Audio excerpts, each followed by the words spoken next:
Hoje é dia de saúde no Jornal da Clube. Vamos falar sobre diagnósticos e prevenção de doenças infecciosas, infectocontagiosas também, aquelas causadas por vírus, bactérias, fungos e parasitas. Você tem alguma dúvida aí, alguma curiosidade? Participe conosco então, enviando o seu questionamento para o WhatsApp 169-9723-7684, apontando a câmera do seu celular para esse código que está aparecendo aqui no cantinho da tela. Você já vai direto para o nosso WhatsApp, consegue fazer o seu questionamento. Não esqueça de dizer o seu nome, também a cidade, é importante isso, para esclarecer as suas dúvidas.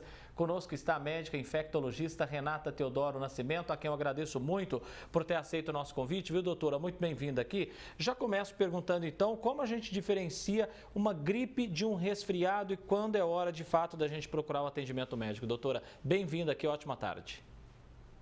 Boa tarde, muito obrigada pelo convite. Boa tarde a todas as pessoas que acompanham o Jornal da Clube.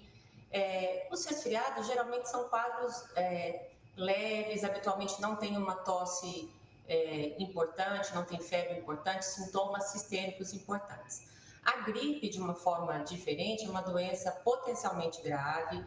Ela habitualmente começa com um quadro de febre súbita, acompanhada de tosse. Em alguns casos, principalmente naquelas populações que a gente considera de maior risco, pessoas idosas, pessoas que têm alguma doença crônica, a gripe pode evoluir com um quadro de maior gravidade, levando até mesmo à hospitalização e óbito. Talvez o melhor momento de procurar um profissional de saúde primeiro seria quando você tem sinais de gravidade, né? Falta de ar importante, persistência de sintomas que não melhoram somente com sintomáticos, né? Medicação para febre ou mesmo para tosse. E naquelas populações que a gente considera de maior risco, que eu comentei, pacientes com imunodeficiência, pacientes mais idosos, crianças, gestantes, talvez mesmo no início do quadro seja interessante buscar um atendimento médico, porque essa população poderia, inclusive, beneficiar-se do uso de algumas medicações que reduzem o risco de evolução para maior gravidade. Doutora Renata, pergunta da Maju de Ribeirão, inclusive nessa mesma linha, ela está dizendo aqui que essa é uma época, né, em que os vírus circulam mais. Como diferenciar uma gripe comum de uma influenza A, por exemplo? Doutor, tem algum sintoma que a pessoa consegue desconfiar que é uma influenza?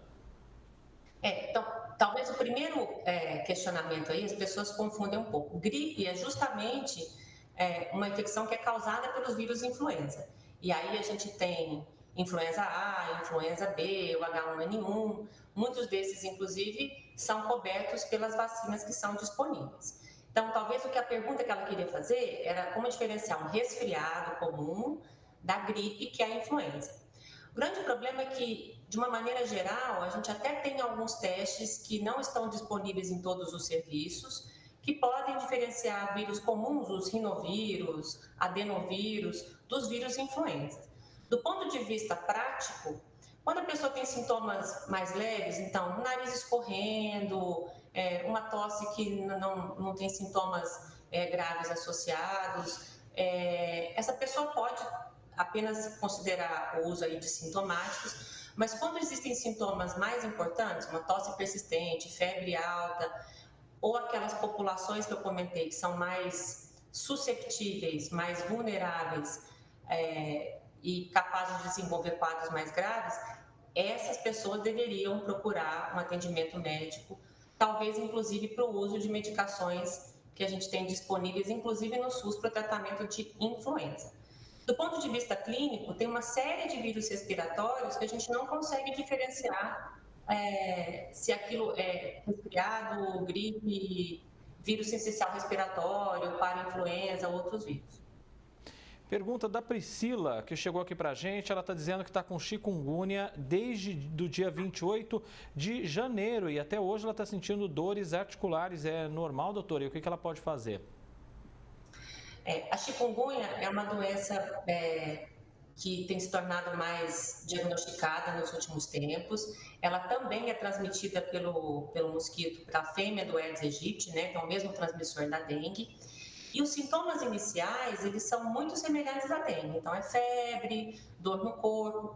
O grande problema da chikungunya é que um percentual de pacientes aí não assim desprezível, em torno de 20 a 30% das pessoas podem, depois daquela fase aguda de febre, dor no corpo, desenvolver sintomas de dores persistentes. Então, dores nas juntas, às vezes, inclusive, limitando muito as atividades diárias das pessoas. Nessas pessoas que têm persistência de sintomas, elas devem procurar um profissional qualificado e não existe uma cura, mas a gente consegue oferecer medicamentos que melhoram esses sintomas. Algumas pessoas respondem a medicamentos mais simples, outras vão demandar o uso de medicações um pouco mais complexas, mas ela precisa procurar um atendimento especializado para controlar esses sintomas. Doutora, então, isso é uma complicação tardia de um quadro inicial de chikungunya, que pode acontecer entre das pessoas. Próxima pergunta aqui da Aparecida de Ribeirão Preto, perguntando a cada quanto tempo é recomendado tomar remédio para evitar os vermes, doutora? Essa é uma recomendação que, no geral, nós infectologistas não damos. Então, assim, a gente acredita que se as pessoas têm acesso à água tratada, elas têm condições sanitárias adequadas, elas não vão desenvolver parasitoses. Se a gente considerar que por algum motivo a pessoa teve, talvez por um alimento que foi manipulado de maneira inadequada, ou pessoas que comem muito fora de casa e não garantem que todas as práticas para evitar contaminação de alimentos foram tomadas, a gente ainda assim não recomenda esse uso sistemático. Se o indivíduo tem sintomas que são sugestivos de uma parasitose, tem dor na barriga, né, dor abdominal recorrente, tem uma diarreia que não melhora, ela deve procurar um profissional médico que pode avaliar se, naquele caso, há indicação do uso de medicamentos e coletas de exame. Mas esse uso programado é uma coisa que a gente não recomenda, até porque a maior parte das pessoas, mesmo quando adquire, por exemplo, vou falar o nome de alguns agentes, giardia, ameba, estrongiloides, muitos deles conseguem resolver essas infecções independente do uso de medicamentos. Então, esse uso rotineiro e programado, alguns profissionais até passam, mas no geral a gente não recomenda. Doutora, esse ano e no finalzinho do ano passado, a gente viu os casos de febre amarela, né, aumentarem consideravelmente aqui no nosso estado, em várias outras regiões do país, e aí a gente volta a falar a necessidade, né, doutora, de se vacinar contra a febre amarela. É de fato muito perigoso. A febre amarela é uma doença extremamente grave. Felizmente, há décadas no Brasil nós não temos casos de febre amarela de transmissão urbana. O que a gente quer dizer isso?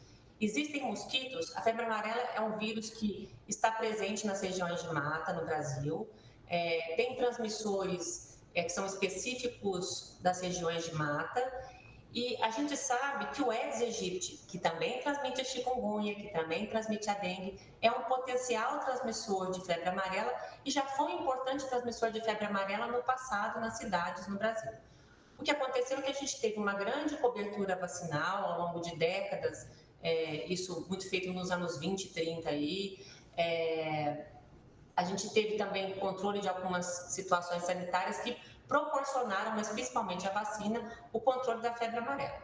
O que a gente viu acontecer em Ribeirão Preto é que no começo do ano a gente começou a identificar morte de macacos, né, de primatas, então macacos por febre amarela. O que isso quer dizer? Quer dizer que em regiões próximas à cidade a gente estava tendo o ciclo que a gente chama de selvagem ou silvestre da febre amarela.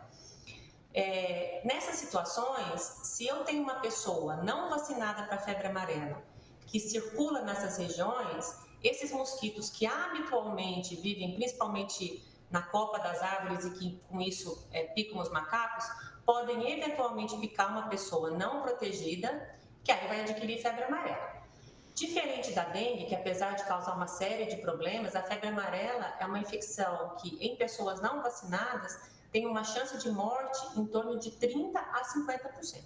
Então, de cada 3 a 5 pessoas em 10 que adquirem o vírus da febre amarela, 3 em 5 dessas 10 vão evoluir para formas graves e óbito. Então, é uma vacina que continua sendo importante. Alguns grupos populacionais não podem vacinar, porque é uma vacina que a gente chama, é o vírus da febre amarela enfraquecido. Então, pessoas muito idosas, pessoas que têm doenças crônicas, elas devem evitar vacinar ou, no mínimo, devem conversar com um médico para ver se, em uma situação de maior risco, elas podem ser submetidas à vacinação ou não. Doutora, vamos falar agora um pouquinho sobre tuberculose. Até tem um questionamento da Carmen aqui que é interessante. Ela quer saber se a tuberculose vem de um vírus gripal. Não, a tuberculose, na verdade, é uma bactéria, né? Ela não é um vírus. A tuberculose, durante os anos de epidemia de Covid, a Covid foi a principal causa de morte por doença infecciosa no mundo durante a pandemia. Depois disso, a tuberculose voltou a ser a principal causa de morte. Então, apesar de ser uma doença que a gente consegue diagnosticar, tratar, ainda é uma doença que oferece um risco muito grande para as pessoas que adquirem. Então, é uma bactéria que ela é transmitida pelo ar e ela é mais comum a transmissão em pessoas que têm um contato muito próximo. Então, se você tem, por exemplo, uma pessoa dentro da sua casa infectada com a bactéria da tuberculose, existe chance maior de transmissão para as pessoas que convivem. Então, não é um vírus. Claro que pessoas que têm alguma doença pulmonar, que têm, por exemplo, fumam e que têm já um acometimento pulmonar ou já tiveram infecções prévias, têm às vezes uma chance maior de desenvolver tuberculose quando tem contato com essa bactéria. Mas não é um vírus, é uma bactéria que é transmitida entre.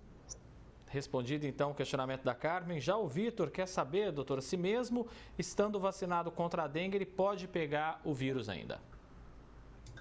Pode. A vacina da dengue, como a grande maioria das vacinas, a vacina da dengue protege de forma muito importante para formas graves, mas ela não impede completamente a infecção pelo vírus em si.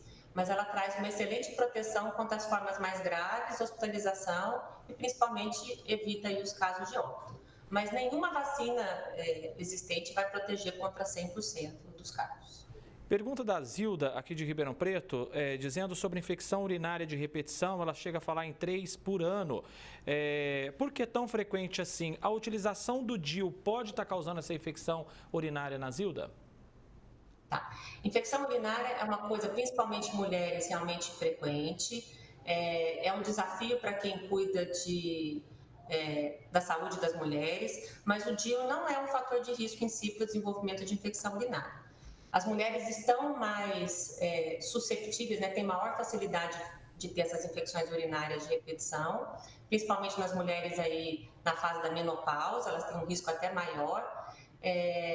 E tem diversos fatores, aí a gente tem que avaliar. A menopausa é um fator de risco para infecção de repetição, às vezes algumas práticas e até hábitos de higiene, algumas características da paciente. Ela pode ter algum problema nas vias urinárias, mas procurando um profissional de saúde, pode ser um infectologista, um urologista, ou mesmo um clínico, um ginecologista, esses fatores podem ser identificados. Existem algumas estratégias que a gente pode adotar para reduzir a chance desses episódios serem tão frequentes. A Marisa perguntando se um fungo numa unha pode prejudicar outras partes do corpo, doutora.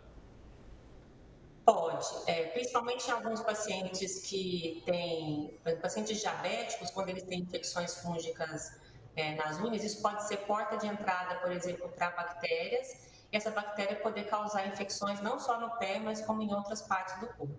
Então, idealmente, eles devem ser tratados por um especialista também. O Marcelo perguntando aqui em relação à coqueluche, quais os riscos, doutora? A coqueluche também é uma doença que, principalmente em crianças, é uma doença bastante transmissível. Ela existe vacina. O que a gente esquece é que nós, quando crianças, vacinamos para coqueluche, mas ao longo do tempo, a gente perde essa proteção. No Sistema Único de Saúde, existem vacinas para as crianças, mas a vacina que pode ser feita em adulto, habitualmente não está disponível no SUS, a não ser em algumas situações epidemiológicas ou alguns grupos específicos. É uma doença que pode causar uma tosse prolongada, desconforto, é o que a gente chama de tosse comprida, né? Então, e pode ter complicações outras aí bacterianas, mas o maior risco é principalmente para bebês muito pequenos, que pode levar a internações, inclusive, em unidade de terapia intensiva. Doutora, para a gente encerrar, quais os riscos de uma hepatite não tratada adequadamente? A gente tem vários tipos de hepatite, né? Talvez o que a pessoa esteja perguntando seja hepatite B ou hepatite C, mas as hepatites virais, principalmente hepatite B e C, elas são um importante fator para desenvolvimento de cirrose e de câncer de fígado. Então, uma hepatite não tratada, ela pode levar a uma inflamação crônica do fígado, que vai levando a um mau funcionamento e também aumenta o risco de câncer de fígado. É isso aí, gente. Toda quarta-feira tem Momento Saúde aqui no Jornal da Clube. Um especialista vem aqui para ajudar você aí de casa, como fez hoje a doutora Renata Teodoro Nascimento, a quem eu agradeço muito, dizendo sempre para você procurar seu médico de confiança para manter os seus exames em dia. Doutora, muitíssimo obrigado pela presença aqui. Um forte abraço e até mais, viu? Obrigada. Boa tarde para todas as pessoas que acompanham o Jornal da Clube. Eu que agradeço mais uma vez. Um grande abraço, doutora.